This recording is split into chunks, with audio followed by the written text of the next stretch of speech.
He was once the king of the wild, but when rescuers found him, he couldn't even stand. You are watching our channel. Get ready to hear the truth, and don't forget to subscribe.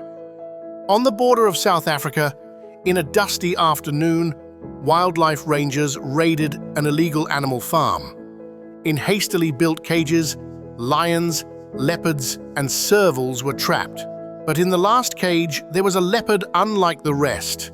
He wasn't moving, only his golden eyes glowed in the darkness. This leopard would later be known as Duke.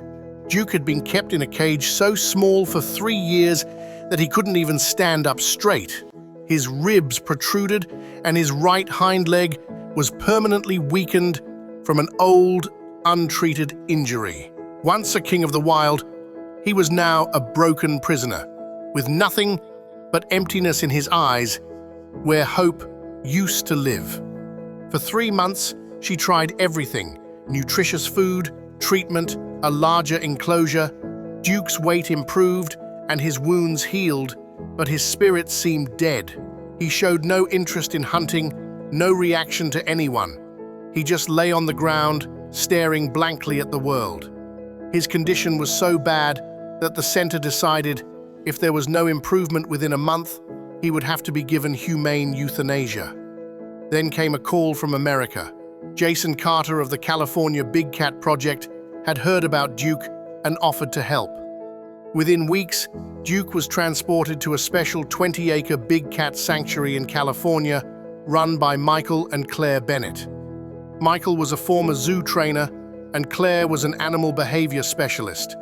They gave Duke no pressure, no deadlines, no expectations, just safety, love, and patience.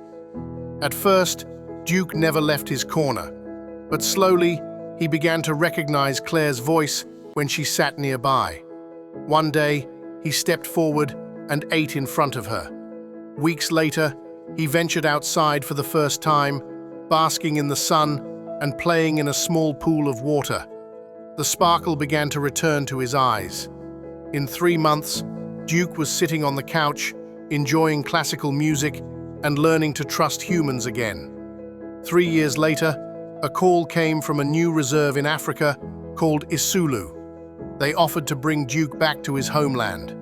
The farewell was emotional, but the moment Duke smelled the African air, his steps quickened. Within weeks, he adapted to his new life, sunbathing in the mornings, playing during the day, and staying close to the reserve team in the evenings. A year later, when Michael and Claire visited him, Duke ran straight into their arms, pressing his head against their chests. He was no longer the broken prisoner they had once met. He was once again the king of the wild.